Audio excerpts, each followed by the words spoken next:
તળાજા તાલુકાના ઊંચડી ગામે બે પક્ષો વચ્ચે ધીંગાણું ખેલાયું છે। વાત કરીએ તળાજા તાલુકાના ઊંચડી ગામે બે પક્ષો વચ્ચે મારામારી સર્જાઈ હતી। આ ઝઘડામાં બંને પક્ષમાંથી ત્રણ વ્યક્તિઓને ઈજાઓ થતા તાત્કાલિક તળાજાની સરકારી હોસ્પિટલમાં ખસેડવામાં આવ્યા હતા। એક પક્ષમાં ધનજીભાઈ ચૌહાણ, તેમના પુત્ર મહેશભાઈ ધનજીભાઈ ચૌહાણ તથા ભાવેશભાઈ ધનજીભાઈ ચૌહાણ ઈજાગ્રસ્ત થયા હતા, જ્યારે સામે પક્ષમાં આશીષભાઈ મેર, વિશાલભાઈ મેર તેમજ સતીશભાઈ દિનેશભાઈ વાંસિયાને પણ ગંભીર ઈજાઓ પહોંચી હતી।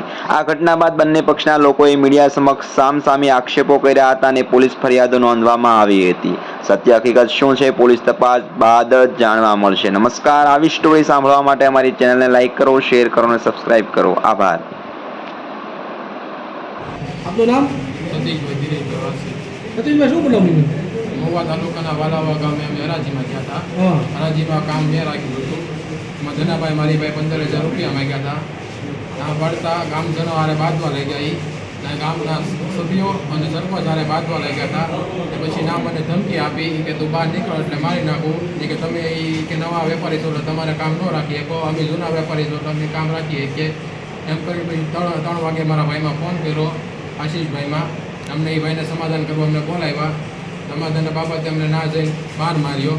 હરિયા, પાઇપ, પથ્થર મારો, ધોકા અને કુવાડીનું બહુ માર્યું, પથ્થર મારો બહુ કર્યો। અહીંયા અજાણ્યા શખ્સો હતા, 5-6 જણા હતા। તમને સમાધાન કરવા માટે ક્યાં બોલાવ્યા? ઉછળી ગામે બોલાવ્યા હતા। આજે અમને બહુ ઢોર માર માર્યો। કેટલા જણા હતા મારવામાં? 5-6 જણા હતા। કોઈ નામ આવડે છે? મહેશભાઈ ધનાભાઈ ચૌહાણ, ભાવેશભાઈ ધનાભાઈ ચૌહાણ, ધનાભાઈ ચૌહાણ। પોલીસ કેસ કરવાનો છે તમારે? પોલીસ કેસ કરવાનો છે। શ્રીભાઈ ચૌહાણ, રહેવાનું તળાજા, બાહુબલીનગર, પ્લોટ નંબર 21B। શું બનાવ બન્યો? મજૂરી કામ કરીએ છીએ, વિશાળુનું ગવર્મેન્ટના મજૂરી કામ તોડફોડના કરીએ છીએ।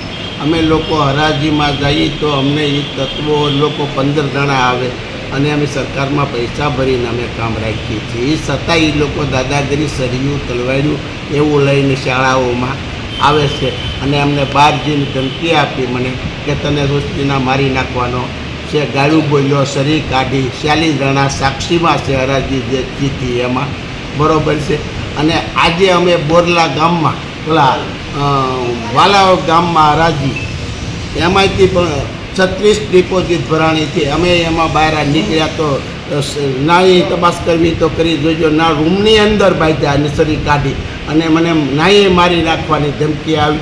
એ છતાંય ન માન્યું એટલે મેં મારા બાબલાઓને કીધું ભાઈ આ લોકો મને 2 રીઠા મારી નાખવાની ધમકી આપે છે, બરાબર, અમને મારશે તો એ લોકો અમે મારા બાબલાએ અને ખીજાણા એટલે એ લોકો 15-20 જણા મારી નાખવાના ઈરાદે અને ઉસળી શાળામાં જે અમે કામ કરીએ છીએ ના, બરાબર, ના આવી અને અમને ખુલ્લે આમ હરિયા, પાઇપું, સરિયું વગેરે અમને હુમલો કરવાની, મારવાના ઈરાદે તે જાનને મારી નાખવા હાટું થઈને મને પગે પણ ફ્રેક્ચર આવ્યું છે અને મારો પગ ભાંગી નાખ્યો અને મને એક જગ્યાએ સાકુ બાંધી દીધી છે।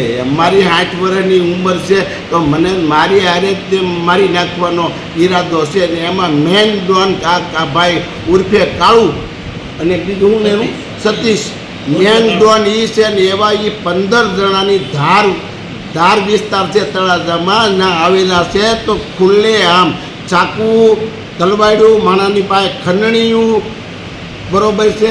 અને ગોરકી પ્રકરણમાં હમણાં કેસ થયો હતો અને અમારી હારે બીજો એક દકાના શાળામાં